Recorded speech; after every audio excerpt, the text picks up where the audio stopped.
प्रसादन्नवति कुतोऽपि ध्येयं स्तुवंस्तस्य यशस्त्रिसन्धम् वन्दे गुरो श्रीचरणारविन्दम् आजानुलम्बितभुजौ कनकावदातौ संकीर्तनैकपितरौ कमलायताक्षौ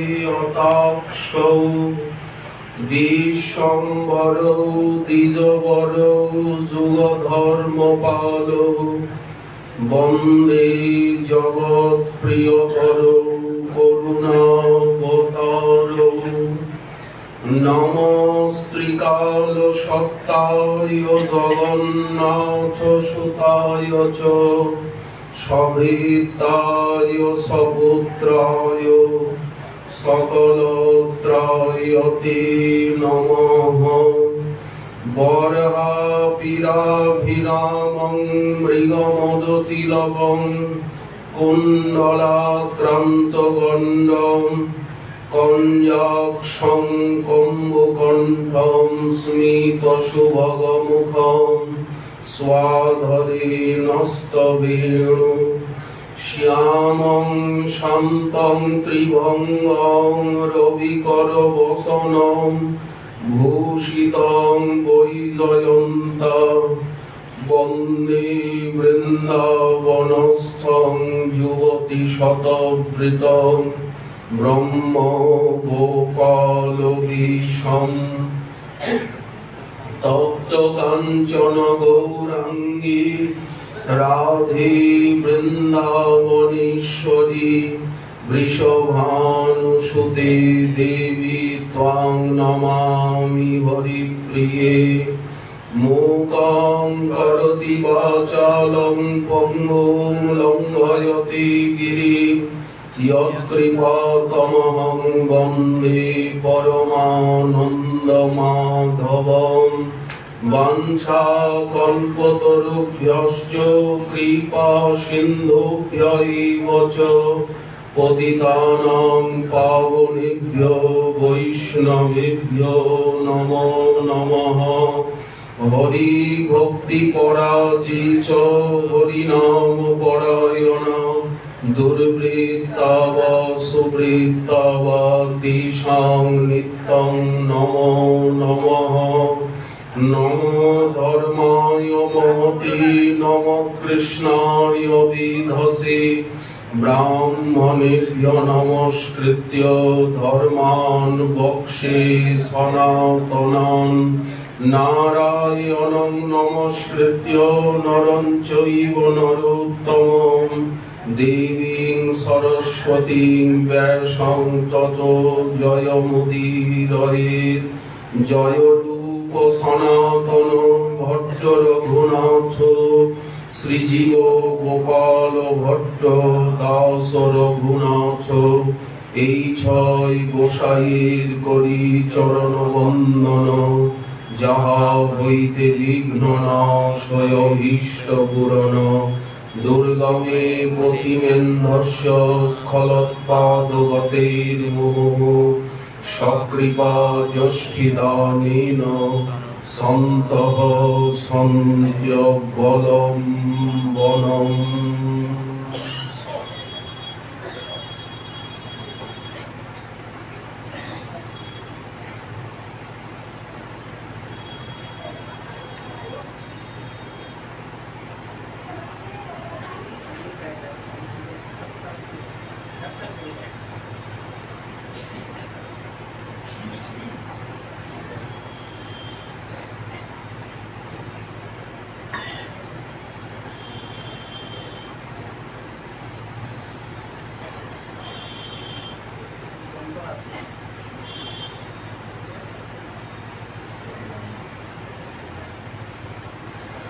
प्राय बताम्ब विहगा मुनयो वनेस्मिन्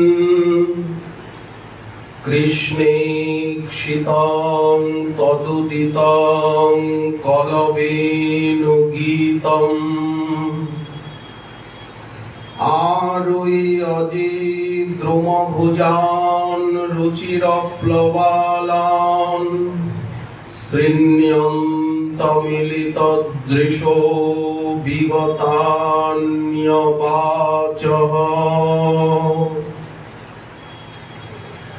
সর্ববেদান্ত সার মহাপুরাণ শ্রী শ্রীমদ্ ভাগবতে দশম স্কন্ধে একবিংশ অধ্যায়ে ভাগবত প্রবক্তাচরণ মহামুনি শ্রীল শুকদেব তিনি মহারাজ পরীক্ষিতের সভায় ব্রজবালাগণের পূর্বরাগময় যে বেণুগীত তারই বর্ণনা দিচ্ছেন। 14 সংখ্যক শ্লোকে তিনি বলছেন, হে মহারাজ, সেই গোপবালাগণ বিস্মিত হয়ে বিস্ময় সহকারে এই শ্লোক বলছেন, ও মা, বৃন্দাবনে যে পাখিগুলি বাস করে তারা প্রায় করে মুনি, প্রায় বতাম্ব বিহগা মুনয় বনেস্মিন কৃষ্ণে ক্ষিতং তদুদিতং কলবেনু গীতম আরুজ্যজে দ্রুমভুজান রুচির প্রবালান শ্রীন্মন্তমিলিত দৃশো বিগতান্যবাচঃ। কারণ তারা বিচিত্র পল্লবাদি শোভিত বৃক্ষে আরোহণ করে আর সেই পল্লবাদির ফাঁকে ফাঁকে যে স্থানে থেকে গোবিন্দকে দর্শন করা যায় এইরূপ স্থানে উপবেশন করে বৃক্ষ শাখায় তারা অন্য শব্দাদি ত্যাগ করে অর্ধ নিমিলিত নেত্রে ওই বৃক্ষের তলায় যে রয়েছেন শ্রী গোবিন্দ তাকে দর্শন করে আর তার মোহন বেণুনাদ শ্রবণ করে থাকে। তাহলে তারা কত ভাগ্যবান বিচার করে বলো তোমরা। পূর্ব শ্লোকে গাভীগণের কথা বলা হলো, গাবশ্চ কৃষ্ণ মুখ নির্গত বেণু গীত পীযূষমুত্তম্ভিত কর্ণপুটৈ পিবন্তঃ শাবাস্নুতস্তনপয়া কবলাস্মতস্থু গোবিন্দমাত্মনি দৃশাশ্রু কলাস্পৃশন্ত। কোন গোপী বলছেন যে এই গাভীগণের কথা দূরে থাক, কারণ এরা তো রোজই কৃষ্ণকে দর্শন করে, কৃষ্ণের বেণুনাদ শ্রবণের ভাগ্য পায়, শ্রীকৃষ্ণ এদেরকে আদর করেন,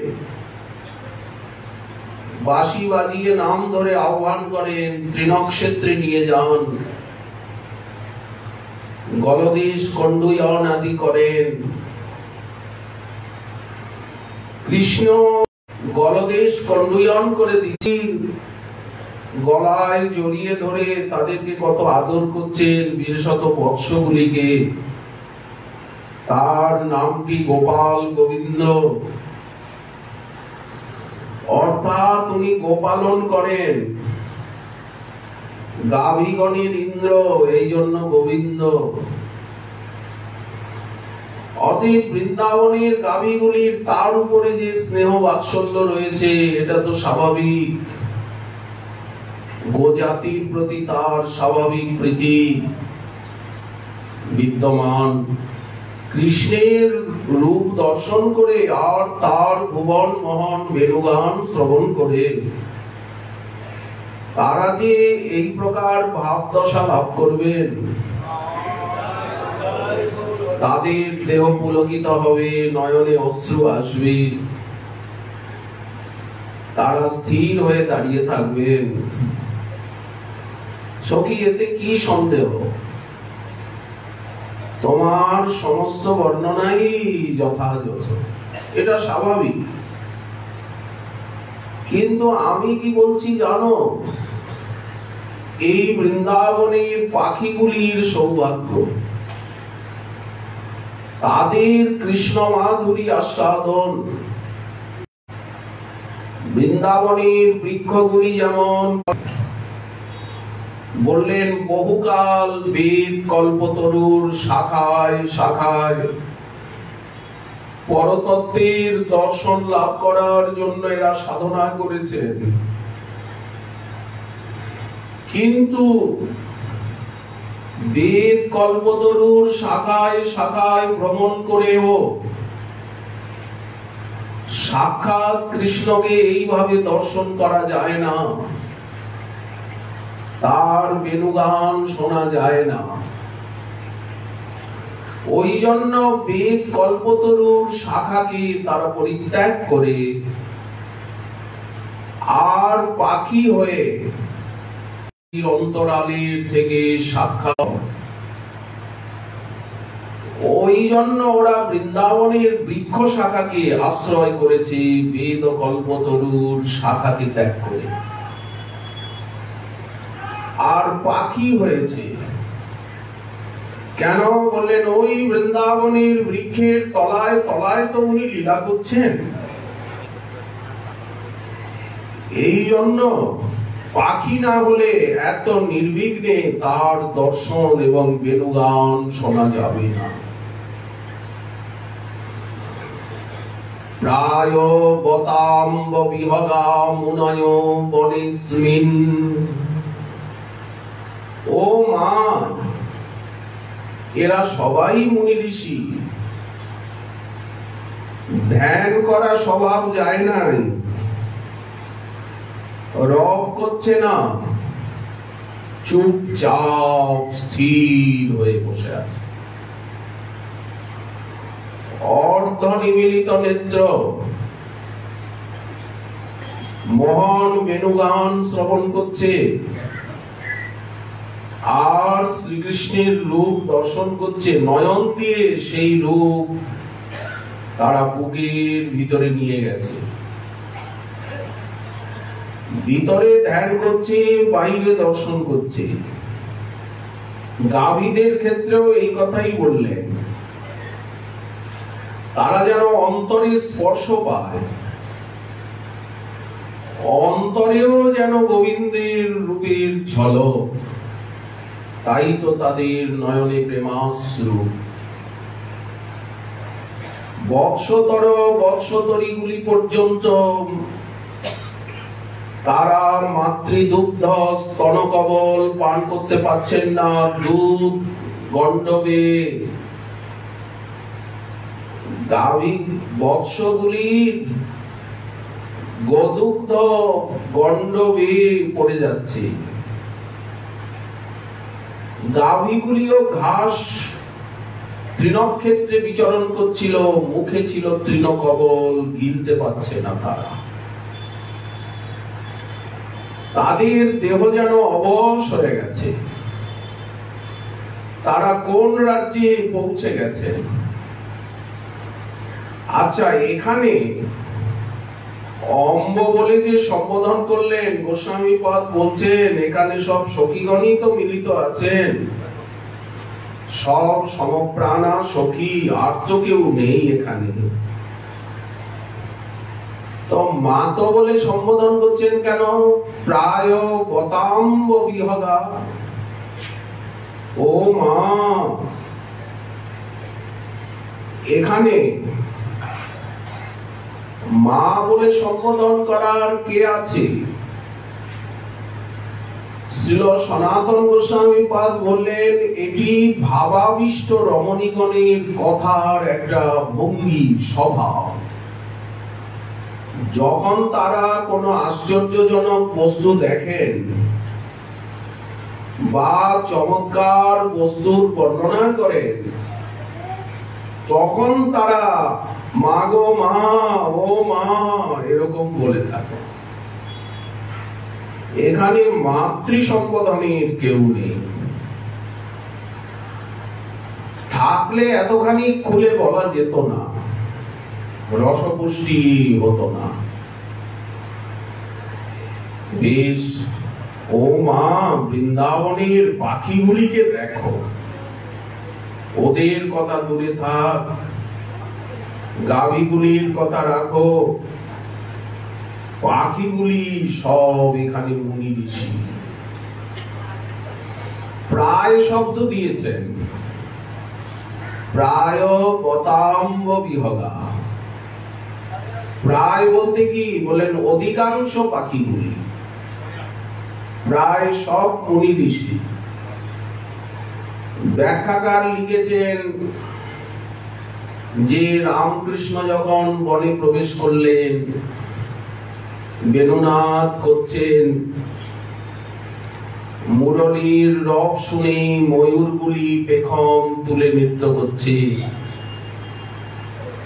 সুখ পিক পঞ্চমতানে গান করছে। এখন এই নৃত্য আর গান এগুলো তো আর মুনি ঋষিরা করে না। নাচ গান কি মুনি ঋষিরা করে? তা তো করে না। এটা তো ভগবত ভজন। ভক্ত প্রেমানন্দে নৃত্য করে, লীলাদি গান করে আনন্দ লাভ করেন। মুনি ঋষিরা গান বাজনায় যায় না, তারা নাচ গানের পক্ষপাতী না। ভক্তির ভজন হচ্ছে নাচ গান। এই যে কোকিল গাইছে, এই যে সুখগুলি,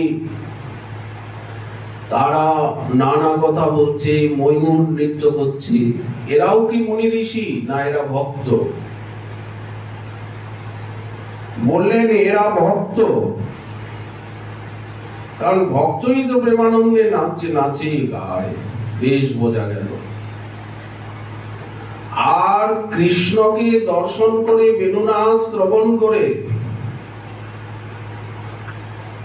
এরা তো ভক্তরা নাচে গায়, আর পাখিরা বললেন সব ধ্যান করে। কি করে বুঝলে? বলেন মুনি ঋষি বোঝা যায় ধ্যান দেখে। ধ্যান করা স্বভাব তাহলে যায়নি? বলেন না, ধ্যান করা স্বভাব। তারা বহুকাল বেদ কল্পতরুর শাখায় শাখায় নির্গুণ নিরাকার ব্রহ্মের ধ্যান করে করেছেন। প্রায় করে কি মুনি ঋষি তাহলে ব্রহ্মের ধ্যান করেন? বলেন হ্যাঁ। সহসা কোন ভক্তের যদি কৃপা হয় মুনি ঋষিগণের উপরে, ভক্তের কৃপা না হলে কিন্তু ভক্তি পথে আসা যায় না। ভক্ত বড় না কর্মী জ্ঞানী যোগী তারা বড়? বললেন ভক্ত বড়। সব জায়গায় ভক্তিকে বলা হয়েছে সবার উপরে, ভক্তিরেব ভূয়সী। কর্মী যোগী জ্ঞানী এরা মাঝামাঝি আছে, ভক্ত অনেক উপরে আছেন, তারা ভজন রস আস্বাদন করছেন। কর্মী জ্ঞানী যোগীর কাছে ভজন রস নাই, ওখানে ধ্যান আছে, কর্ম আছে, যোগ আছে, সিদ্ধি আছে।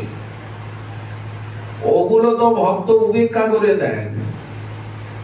ভক্তি মুক্তি সিদ্ধি বাঞ্ছা মনে যদি রয়, ভজন করিলেও প্রেম উৎপন্ন না হয়। ওই জন্য ভক্ত এগুলিকে উপশাখা জ্ঞানে ত্যাগ করে দিচ্ছে। এগুলো থাকলে হবে না। বহু জন্ম করে যদি শ্রবণ কীর্তন, তথাপি না পায় কৃষ্ণ পদে প্রেম ধন। অন্য অভিলাষ ছাড়ি জ্ঞান কর্ম পরিহরি, আমি কায় মনে করিব ভজন। ঋষিকে গোবিন্দ সেবা, না পুজিব দেবী দেবা। আচ্ছা, দেব দেবীর কেন পূজা করবেন না? দেব দেবী তো সব নারায়ণেরই বিভূতি, নারায়ণেরই অঙ্গ। তাদের কৃপায় তাড়াতাড়ি আপনি তরে যাবেন, তাড়াতাড়ি কৃষ্ণ ভক্তি লাভ হবে দেব দেবীর কৃপায়। বললেন না, হবে না। কারণ দেব দেবীর পূজাটা হচ্ছে কর্মের অঙ্গ, এটা জ্ঞানাঙ্গ নয়, যোগাঙ্গ নয়, ওটা কর্মকাণ্ডের অঙ্গ। এই জন্য ওটা বিষের ভাণ্ড। অমৃত বলিয়া যে বা খায়, তাতে জন্ম মৃত্যু জরা ব্যাধি যাবে না, ও ঘুরতেই হবে 84 লক্ষ জনি। নানা জনি সদা ফিরে কদর্য ভক্ষণ করে, তার জন্ম অধঃপাতে যায়। দেখুন, কর্মমার্গকে খণ্ডন করে দেওয়া হলো, এইবার জ্ঞান যোগকে খণ্ডন করা হচ্ছে। নাহি ভক্তির সন্ধান ভরমে করয়ে ধ্যান, বৃথা তার ওছার ভাবনে। ঠাকুর মহাশয় বারবার এক কথা বলছে, ভাগবতেরই তো কথা। ওখানে বাংলা ভাষায় বলা হচ্ছে, ভাগবতে সংস্কৃত ভাষায় বলা আছে। তাৎপর্য তো এক, ভাষাকে নিলে তো হবে না, বক্তব্যকে নিতে হবে, কি বলছে। আচ্ছা, কেউ যদি মনে করেন যে একটু যোগ সাধনা করব, তাড়াতাড়ি মন স্থির হবে, একটু ব্রহ্মের ধ্যান করব, তাহলে মনটা সমতা প্রাপ্ত হবে,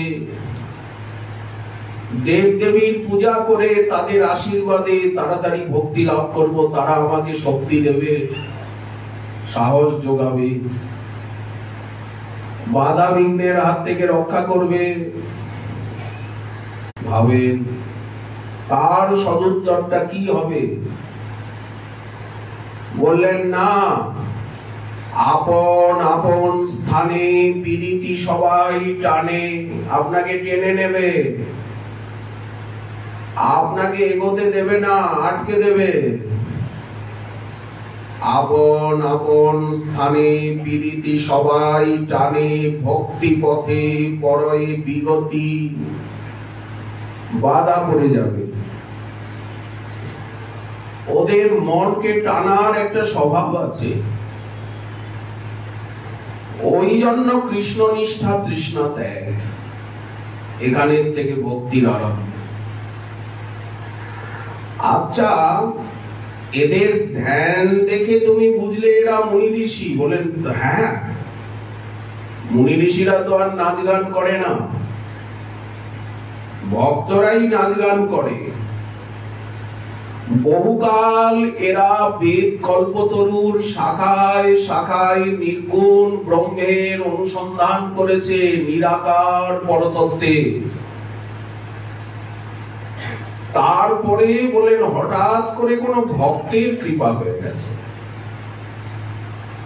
মহতের কৃপা হয়েছে। ভক্তকেই কিন্তু ভাগবত মহৎ বলছেন, সাধু বলছেন। ভাগবত কাকে সাধু বলছেন? অম্বরীশকে সাধু বলছেন, দুর্বাসাকে কিন্তু সাধু বলছেন না। শ্রীমন নারায়ণ বৈকুণ্ঠনাথ অম্বরীশের মহিমা বলতে গিয়ে সাধুর মহিমা বলছে। সাধব হৃদয়ং মধ্যম সাধুনাং হৃদয়ন্তহম, মদন্নত্তে ন জানন্তি নাহং তেভ্য মনা গোপী।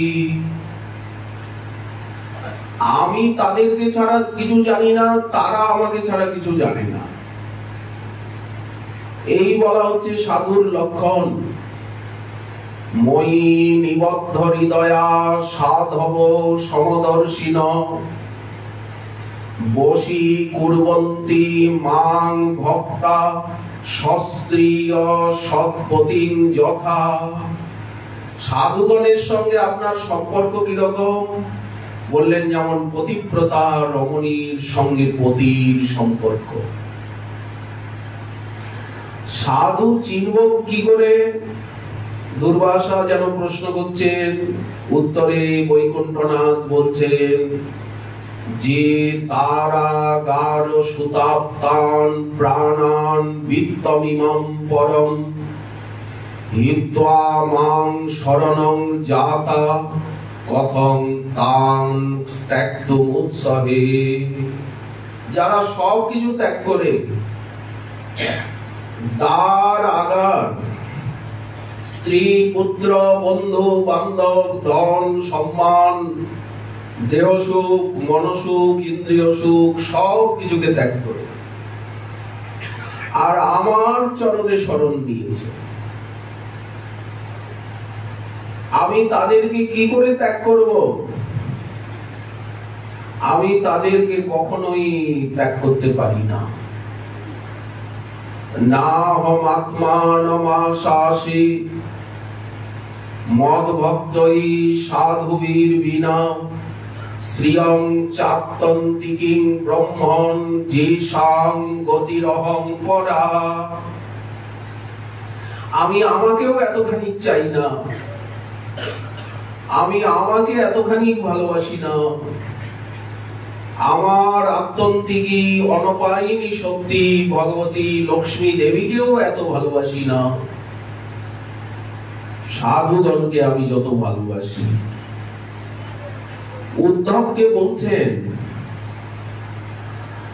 ব্রহ্মা আমার পুত্র হয়েও শিষ্য হয়েও আমার এত প্রিয় নয়, শ্রীমন মহাদেব আমার আত্মভূত হয়েও আমার এত প্রিয় নয়। অর্থাৎ ব্রহ্মাকেও আমি এত ভালোবাসি না, শ্রীমন মহাদেবকেও এত ভালোবাসি না। তারা আছেন আছেন, আমার গুণাবতার আমার বিভূতি আছেন আছেন, আমার অগ্রজ শঙ্কর্ষণকেও আমি এতটা চাই না, এতটা ভালোবাসি না। এতদূর বললেন, বলুন ঠাকুর, এরপরে আর কথা বলবেন না? বললেন না, বলবো, যখন বলতে বসেছি খুলেই বলবো। আমার অনপায়িনী শক্তি কমলা দেবীকেও আমি এত ভালোবাসি না। হে উদ্ধব, তোমার মতো অকিঞ্চন ভক্তকে আমি যত ভালোবাসি। তাহলে উপাস্য তত্ত্ব কে? ভক্তমালে নাভাদাসজি প্রথমেই বলছেন সব সন্তান মিলিয়ে নির্ণয় কিও মথি শ্রুতি পুরাণ ইতিহাস। সব সাধুগণ শ্রুতি পুরাণ ইতিহাসকে মন্থন করে আর এই সাত সিদ্ধান্তে উপস্থিত হয়েছে ভজিবে কো দো সুঘর কে হরি और হরি কে দাস। কার উপাসনা করতে হবে? বলেন জগতে একমাত্র উপাস্য দুই, হরি আর শ্রীহরির দাস। আর কারো উপাসনা নয়, আর কারো উপাসনায় আত্যন্তিক মঙ্গল ক্ষেম লাভ হবে না। এই জন্য ভাগবত বারবার কর্মমার্গ জ্ঞান মার্গ যোগ মার্গকে খণ্ডন করেছে। খণ্ডন না করলে, জঙ্গল পরিষ্কার না করলে এগোবেন কি করে? কিন্তু যদি ভক্তির কৃপা হয়, যতক্ষণ ভক্তির কৃপা না হচ্ছে ততক্ষণ কর্ম যোগ জ্ঞান নিয়েই মানুষ আছে, থাকবেও তাই। কোথায় যাবে আর তো রাস্তা নেই। চারিদিকে দেওয়াল। জ্ঞান কর্ম করে লোক, নাহি জানে ভক্তি যোগ, নানা মতে হইয়া অজ্ঞান। তাহলে ভক্তি তারা কখন পাবে? বললেন যখন মহতীর কৃপা হবে। ভক্তের কৃপা হবে। কোন ভক্তের বা মহতের কৃপা না হলে ভক্তির সন্ধান পাওয়া যাবে না। তো এদের উপরে যখন মহতের কৃপা হলো তখন এরা ভক্তি লাভ করেছে। কিন্তু ভক্তি লাভ করলে কি হবে? যোগী এবং জ্ঞানী যদি ভক্তি লাভ করে, তখন কোন ভক্তি লাভ করে? বলেন শান্ত ভক্তি লাভ করেছে এরা। এরা এখন মুনি ঋষি, কৃষ্ণ নিষ্ঠা এসে গেছে, সংসারের কোনো তৃষ্ণাও নেই, মুক্তি বাসনাও নেই, কিন্তু সেবা তো নাই। ময়ূরগুলি নাচছে, কোকিলগুলি গান গাইছে, এদের সেবা আছে, ভক্তের সেবা থাকে। কিন্তু যাদের শান্ত ভক্তি, অর্থাৎ মুনি ঋষির থেকে ভক্ত হয়েছে, ব্রহ্মজ্ঞানী যোগীর থেকে ভক্ত হয়েছে, তারা শুধু বসে বসে ধ্যান করে, তাদের সেবা নাই। অতএব এদের এই ভক্তিটা উৎকর্ষযুক্ত ভক্তি নয়, এটাকে তটস্থা ভক্তি বলা হয়েছে। শান্তির স্বভাব, কৃষ্ণে মমতা গন্ধহীন, পরব্রহ্ম পরমাত্মা জ্ঞান ও প্রবীণ। ওই জন্য মহাপ্রভু এহ বাহ্য বলে দিয়েছেন, এটা বহিরঙ্গ। এই শান্ত ভক্তি নিয়ে আমাদের কোনো মাথা ব্যথা নেই, আলোচনা নেই।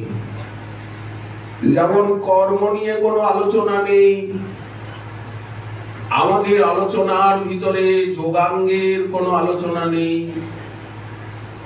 ব্রহ্মজ্ঞানের কোনো আলোচনা নেই, শান্ত ভক্তিরও কোনো আলোচনা নেই। তবে একটা জিনিস, এদের ভিতরে কৃষ্ণের নিষ্ঠা এসে গেছে এবং তৃষ্ণাটা ত্যাগ হয়েছে। ফলত এরা তটস্থা ভক্তি, তটে এসে গেছে। কিন্তু এই ভক্তি উৎকর্ষান্বিত নয় কেন? বললেন ভক্তির অর্থ হচ্ছে সেবা। ভজ ইত্যেষ বৈ ধাতু সেবায়াং পরিকীর্তিত। যতক্ষণ পর্যন্ত সেবায় অভিরুচি না হচ্ছে ততক্ষণ পর্যন্ত কিন্তু তাকে শান্ত ভক্তি বলা হবে। দাস্য ভক্তিতে আসছে না, কারণ দাসের ধর্ম হচ্ছে সেবা, আর ভক্তির তাৎপর্যই সেবা। সেবা না থাকলে তাকে ঠিক ঠিক মতো শুদ্ধা ভক্তিতে গণনা করা হবে না। সেবার আবেশ দেখে বুঝতে হবে তার ভক্তি কতখানি গাঢ়। আচ্ছা, যদি এদের সেবা না থাকে, খালি বসে বসে ধ্যানই করে, তাহলে এরা ভক্ত হলেন কি করে? বললেন ওই যে ব্রহ্মানন্দের থেকে শত শত গুণ আস্বাদন আনন্দ গোবিন্দের রূপ গুণ লীলায় উনি ব্রহ্মানন্দীকে আকর্ষণ করেন, আত্মা রাম গণাকর্ষী। তো এদের উপরে যখন মহতীর কৃপা হয় মুনি ঋষিগণের উপরে, তখন কৃষ্ণেরও কৃপা হয়।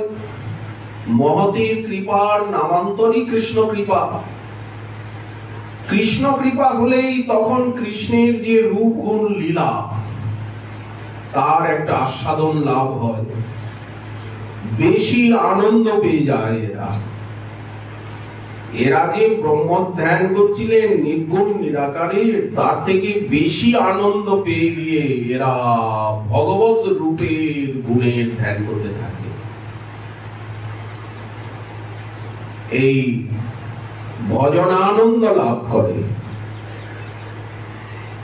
এই জন্য কিন্তু ওই যে ধ্যান করা স্বভাব, নিমগ্ন হয়ে থাকে রূপ গুণের ধ্যানে, কিন্তু সেবা করার আকাঙ্ক্ষা অন্তরে জাগে না। সেবার আকাঙ্ক্ষা যতক্ষণ অন্তরে না যাচ্ছে ততক্ষণ পর্যন্ত তো ভক্তিটা শান্ত। সেবা করি সুখ দিব এই মাত্র চাই। ময়ূরগুলো কিন্তু নাচ গান আরম্ভ করে দিল, ওদের সেবায় লালসা। আর এখানে যে শাখা লিখেছেন রুচির প্রবালান, বৃন্দাবনের বনে এরা পাখি, সেখানে সুন্দর সুন্দর বৃক্ষ, সব কল্প বৃক্ষ, আর তার সুন্দর শাখা, তার ভিতরে যেখানে পত্রপুষ্প নিবিড়, ওইখানে ওরা বসেছে। আচ্ছা, এই যে বেদ বৃক্ষের শাখা অর্থাৎ কর্মকাণ্ড জ্ঞানকাণ্ড, এই শাখাগুলো সুন্দর নয়। ব্রজবালা বলছেন এই শাখাগুলি রুচির নয়, কারণ ওখানে সংসারেই ঘুরে বেড়াতে হয়। আর বৃন্দাবনের শাখায় পাখি হলে সংসারে ঘুরে বেড়াতে হয় না। বৃন্দাবনে পাখি হতে বলছেন কে বলছেন? বলেন স্বয়ং রাধারানী বলছেন বৃন্দাবনে এসে পাখি হন। তো বৃন্দাবনে এসে পাখি কি করে হওয়া যাবে? মানুষগুলো সব এখানে এসে পাখি হবে? বলেন এমনি হওয়া যাবে না, তার কথা শুনতে হবে, তার বৃন্দাবন লীলা শুনতে হবে। তার কথা হচ্ছে অমৃত। সেই অমৃত যদি এক বিন্দু কানের ভিতরে ঢুকলো, একবার যদি কেউ আস্বাদন করতে পারলো, সঙ্গে সঙ্গে বিপ্রুট সকৃত অধন বিধূত দ্বন্দ্ব ধর্মা বিনষ্টা। বললেন তখন এই যে সাংসারিক ব্যবহারিক জ্ঞান বুদ্ধি, এটা ভালো এটা মন্দ, এটা ন্যায় এটা অন্যায়, কি ঝঞ্ঝাট। এই উৎপাতের ভিতরে সারা জীবন এই ঘানির ভিতরে পড়ে আর জীবনটাই চলে গেল। তখন এদের মাথাটা নষ্ট হয়ে গেল, দ্বন্দ্ব ধর্মা বিনষ্টা, দ্বন্দ্ব ধর্ম চলে গেল। দুই দুই, দ্বন্দ্ব ধর্ম বলতে কি সংসারে দুই দুই রয়েছে, দুটো দুটো নিয়ে, ভালো মন্দ, দিন রাত্রি, সুখ দুঃখ, মান অপমান, শীত গ্রীষ্ম, এই যে দুই দুই। যখন এই দ্বন্দ্ব ধর্ম চলে গেল তখনই মানুষ শুদ্ধ ভক্তির উপায়িত হলো। তখন আর ওই কর্মকাণ্ড জ্ঞানকাণ্ডের শাখায় থাকতে ইচ্ছা হলো না। অর্থাৎ সংসার আর ভালো লাগছে না, জগৎ ভালো লাগছে না। এসব করিয়া বামে যাব বৃন্দাবন ধামে, এই মনে করিয়াছি আশা। সুখময় বৃন্দাবন কবে হবে দর্শন। ধাম টানছে, হরিনাম টানছে, হরি কথা টানছে, রূপ গুণ লীলা টানছে তাকে উপরের দিকে। আর নিচের দিকে থাকবো না, নিচে থাকবো না। সে ধুলি মাখিব কবে গায়, প্রেমে গদগদ হইয়া রাধা কৃষ্ণ নাম লইয়া কাঁদিয়া বেড়াবো উভরায়। তো যখন উনি ঘরের বাইরে যাবেন, বাইরে আসবেন, তো আসার পথে তো অনেক বাধা। সপদি গৃহ কুটুম্বম দীনম উৎসৃজ্য দীনা। এরা তখন কাঙাল হয়ে গেল। ওই যে বলছেন কাঁথা করঙ্গা লইয়া করঙ্গ কৌপিন লইয়া ছেঁড়া কাঁথা গায়ে দিয়া। বাসন বর্তন নেবেন না, বাড়ির থেকে বাসন বর্তন নিয়ে আসবেন না, কাপড় চোপড়। বললেন করঙ্গ কৌপিন লইয়া ছেঁড়া কাঁথা গায়ে দিয়া, ছাড়িয়া সকল বিষয় কৃষ্ণে অনুরাগ হবে। তাহলে অনুরাগ না হলে হবে না। ব্রজের নিকুঞ্জে কবে যাইয়া করিব নিজালয়। ব্রজের নিকুঞ্জে গিয়ে নিজের বসতি স্থাপন করব, ওখানের বাসিন্দা হব। ওই জন্য বলে রাধাকুণ্ডবাসী, বৃন্দাবনবাসী, গোবর্ধনবাসী, এরকম বলে না। কেন বলে?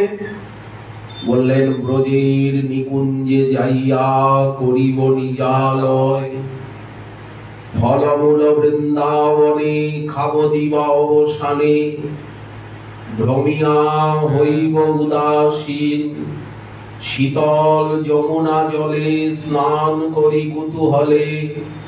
তিনবার স্নান করছেন। এতবার স্নান করেন কেন? শীতকালে কম করে স্নান করেন।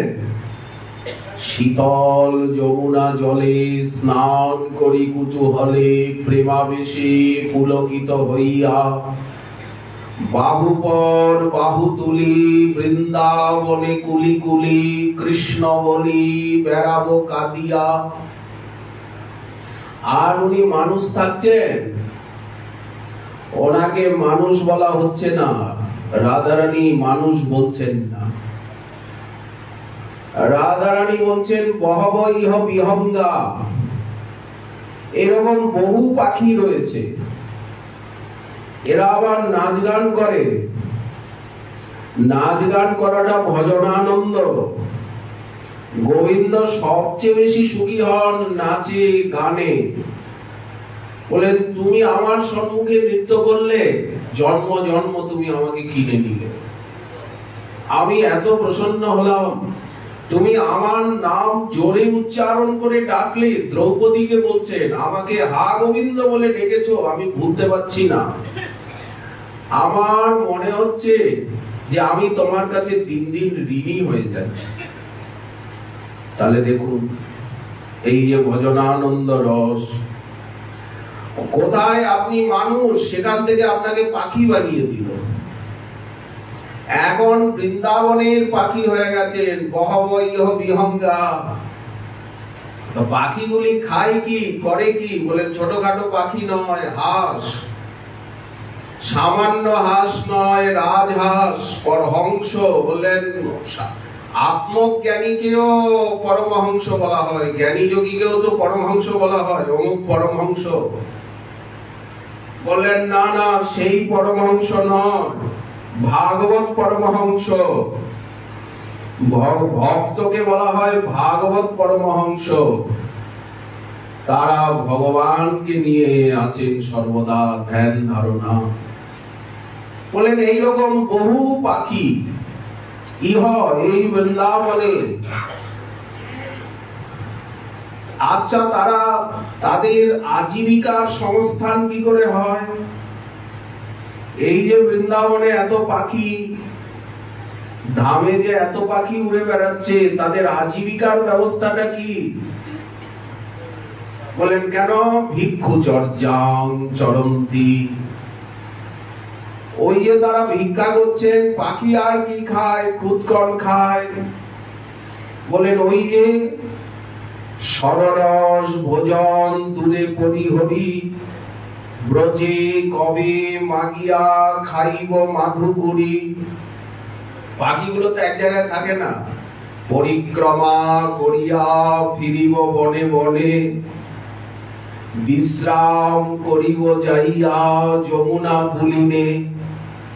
তাপ দূর করিব শীতল বংশী বটে, কবে কুঞ্জে বসিব বৈষ্ণব নিকটে। এই হচ্ছে মুক্ত জীবন। এটা যোগী মুনি ঋষির থেকে অনেক উচ্চকোটির বস্তু। এখানে জ্ঞানী যোগীর ধ্যান ধারণা যায় না। অন্য কোন উপায়ে সংসার বন্ধন যাবে না, কোন সাধনায় যাবে না, দেবদেবীর আরাধনায় যাবে না, যোগ জ্ঞানে যাবে না, আর বৃন্দাবনে তো প্রবেশ হবেই না। বিধি ভক্তি ঐশ্বর্য জ্ঞানে এখানে ব্রজেন্দ্র নন্দনকে পাওয়া যাবে না। বিধি ভক্তি জগৎ ধ্যান ইহা হইতে মাধুর্য দুর্লভ, সবে এক রাগ মার্গে ভজে কৃষ্ণ অনুরাগে, তারে কৃষ্ণ মাধুর্য সুলভ। ভারী কঠিন এই যে সাগরটা পার হওয়া। সাগরটাকে দেখা যাচ্ছে না, মনে হচ্ছে জল কোথায়, আগুন কোথায়, আগুন তো দেখতে পাচ্ছি না, জঙ্গল কোথায়, সব তো পরিষ্কার। অথচ ভাগবত বলছেন ভবাটবি, ভাগবত বলছে নাকি জঙ্গলের মধ্যে পড়ে গেছি। কই জঙ্গল তো এখানে কিছু দেখি না। ভাগবত বলছেন সাগরের ভিতরে পড়ে গেছি, কিন্তু কোথায় সাগর, সব তো খটখট করছে শুকনো। আমরা বলছি সংসার দাওয়া নলনীর হলো, চটপট চটপট চটপট করে আগুন যেমন বৃক্ষলতাকে দগ্ধ করে, তেমনি আমাদেরকে নাকি দাবানল চটপট করে চেটে নিচ্ছে। এই জন্য সংসার দাবা নলনীর হলো, দৃঢ় বলতে কি চাটছে, আগুন টেনে নিচ্ছে। কই আগুন তো কিছু দেখতে পাচ্ছি না। সংসার দাবানলে দিবানিশি হিয়া জলে, দেহ সদা হয় অচেতন, রিপুবশ ইন্দ্রিয় হইল, গোরাপদ পাশরিল, বিমুখ হইল হেন ধন। গোরা হেন দ্বিজরাজে, বান্ধব হিয়ার মাঝে। দেখুন মহাজন কেমন বলছে, মহাপ্রভুকে বলছেন বুকের মধ্যে ধরে বাঁধো। গোরা দ্বিজরাজকে বুকের ভিতরে ধরে আর বেঁধে ফেলো। গোরা দ্বিজ নটরাজে, বান্ধব হিয়ার মাঝে, হৃদয় মাঝে। কি করিবে সংসার সমন, নরোত্তম দাসে কয়, গোরা সম প্রভু নয়। প্রভু তো অনেক আছে, প্রভু তো অনেক আছে, কিন্তু গোরা সম প্রভু নয়। না ভজিতে দেন প্রেমধন। ভজন করতে হবে না, ভজনের আগেই উনি আগে প্রেম দেন, পরে ভজন। জগাই মাদাই আগে প্রেম পেল, পরে 2 লক্ষ হরিনাম করছে বসে বসে, ভোর রাত্রে স্নান করে। চৈতন্য ভাগবতে আছে যে ব্রাহ্ম মুহূর্তে গঙ্গায় স্নান করে আর 2 লক্ষ হরিনাম করছে। তো প্রেম পেয়ে গেছে, প্রেম পাওয়ার পরে আবার জপ তপ করছে, গঙ্গার তীর ঝাড়ু বাড়ু দিচ্ছে কোদাল নিয়ে, আর ঘাটগুলো তো ভেঙে যায়, ঘাটগুলোকে পরিষ্কার করছে, সুন্দর করে সাজাচ্ছে, সকলকে দণ্ডবত প্রণাম করছে, কাঁদছে, ক্ষমা চাইছে। পাইয়া কৃষ্ণের রস পরম উদার, কৃষ্ণের দ্বৈত দেখে সকল সংসার, আর হিংসা দেশ নাই। এই হচ্ছে সংসারের পরপারে যাওয়া। তো সেই সংসারের পরপারে, সাগরের পরপারে যেতে গেলে সহজ সরল সাধনাটা কি? শৌনকাদি ঋষিবৃন্দ জিজ্ঞাসা করছেন সবচেয়ে সহজ সরল সাধনা বলবে, সেটা কি? এই বসে বসে শোনা। সংসার সিন্ধু মতি দুস্তর, উত্তিতির সনান্য প্লব। আর অন্য কোন নৌকা নেই, জাহাজ নেই। ভগবত উত্তম শ্লোকস্য লীলা কথা রস নিষেবন মন্তরেণ। এই যে তার লীলা কথা শ্রবণ, পুংস ভবেদ বিবিধ দুঃখ দবার দিতস্য। দুঃখই দুঃখ। কে বুঝতে পারে? বলেন যার উপরে মহতের কৃপা হয়, ভক্তের কৃপা হয়, সেই বুঝতে পারে সংসারের বাস্তবিক স্বরূপ। কৃপা না হলে বোঝা যায় না। যে কত দুষ্পার কত দুস্তর, পরপারে যাওয়ার একটা মাত্র জাহাজ, আর কোন জাহাজ নেই। লীলা কথা শ্রবণ কীর্তন ভক্তির অঙ্গ। তারা মনে করছেন আমরা সংসার সাগরের পরপারে চলে গেছি, কিন্তু জাননি। বলেন কেন? ভক্ত ছাড়া ওপারে কেউ যেতে পারে না। জ্ঞানী আপনারই জীবন মুক্ত করি মানে, বস্তুত বুদ্ধি শুদ্ধ নহে কৃষ্ণ ভক্তি বিনে। কৃষ্ণ ভক্তি ছাড়া কিন্তু বুদ্ধি শুদ্ধ হবে না। বুদ্ধি কখন শুদ্ধ হবে? বললেন যখন কৃষ্ণ ভক্তির উদয় হবে। সকল সন্তাপ যাবে, মহানন্দ সুখ পাবে, যার হয় অনন্য ভজন। না হলে সন্তাপই সন্তাপ। কারণ ভক্তি বিনা কোন সাধন দিতে নারে ফল। ভক্তি মহারানীর আশ্রয় করতে হবে, শ্রবণ কীর্তন করতে হবে। সব ফল দেন ভক্তি স্বতন্ত্র প্রবল। সাধনা একটা, কিন্তু সব সাধনার ফল উনি পেয়ে যাচ্ছেন। ভক্ত কেবল শ্রবণ কীর্তন করছেন, কর্ম সাধনা, যোগ সাধনা, জ্ঞান সাধনার ফলগুলো আপনা আপনি উনি পেয়ে যাচ্ছেন। ভক্তকে সংসার সাগরের পরপারে যাওয়ার চেষ্টা করতে হয় না। ধ্রুব মহাশয় বললেন, মহতের মুখে হরি কথা শুনতে শুনতে আস্বাদনে আনন্দে আমি মত্ত হয়ে যাব। কোথা দিয়ে যে ভবনিশা প্রভাত হয়ে যাবে আমি বুঝতেই পারবো না। অতএব ওটা আমি চাইবো কেন? আমি তো ভক্ত সঙ্গে ভক্তি মোহ প্রবহতাম তৈমে প্রসঙ্গ ভূয়াদ অনন্ত মহতাম অমলা শয়ানাম জেনান যশোর বনমুরুপ ব্যসনং ভবাবধিম নিশ্চয়ই ভবদ গুণ কথাম মৃতপান মত্তঃ। তাহলে ওটা চাইবো কেন? অতএব সংসার মুক্তি আমি চাই না। ভক্ত কি চাইছেন? একমাত্র শ্রবণ কীর্তন অর্চন বন্দন। তাই বলছিলাম কি সখী, এরা মুনি ঋষি মহতের কৃপায় বা কৃষ্ণের কৃপায় এই রহস্যটা এরা বুঝতে পেরেছে। ওই জন্য বেদরূপী কল্পতরুর শাখাকে পরিত্যাগ করে ছেড়ে দিয়েছে ওই রাস্তাকে, জ্ঞান কর্ম যোগকে ছেড়ে দিয়েছে। কারণ ওখানে তো এইভাবে সগুণ সাকার নবনীরদাকার অখিল রসামৃত মূর্তি আনন্দ ঘন পরতত্ত্বকে দেখা যায় না। বৃন্দাবনের বৃক্ষ শাখাকে আশ্রয় করেছে। বেদে যে জ্ঞান যোগাদির শাখা আছে সেখানে নির্গুণ ব্রহ্মের অনুভব হয়, পরমাত্মার অনুভূতি হয়, কিন্তু ভগবত দর্শনানন্দ শ্রবণ কীর্তনাদি ভজনানন্দ ওখানে লাভ হয় না।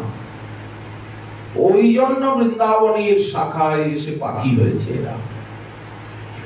রুচির প্রবালান, এই যে সাত্বিক ভাবে উদয় হচ্ছে, বেণুগান শ্রবণ করে তাদের দেহ পুলকিত হচ্ছে, নেত্র নিমিলিত হয়ে আসছে। তো আস্বাদনে, বেণু মাধুরীর আস্বাদনে নিঃশব্দে আস্বাদন করছে। তারা রূপমাধুরী এবং বেণু মাধুরী নীরব হয়ে আস্বাদন করছে। ওই যে বেণুগান সাক্ষাৎ পরব্রহ্মের অধরে শব্দ ব্রহ্ম নিনাদিত হচ্ছে, ওই বেণু নাদামৃত রস কিভাবে আস্বাদন করছে এরা তন্ময় হয়ে।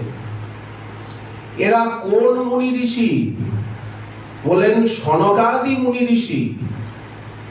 আমাদের গোস্বামীপাদ বললেন মুনয় আত্মারামা সনকাদয় অস্মিন বনে বিহগা এব বভূবু ইত্যর্থ।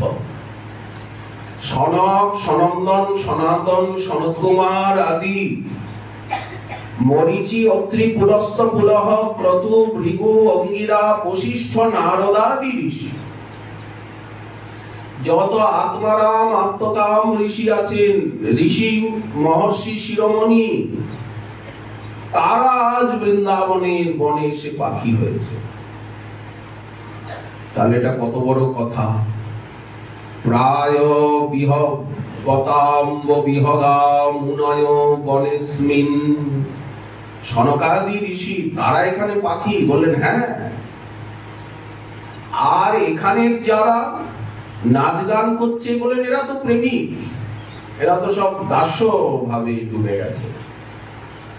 বিশুদ্ধ ঐশ্বর্য জ্ঞান ও গন্ধবিহীন দাস্য রসে।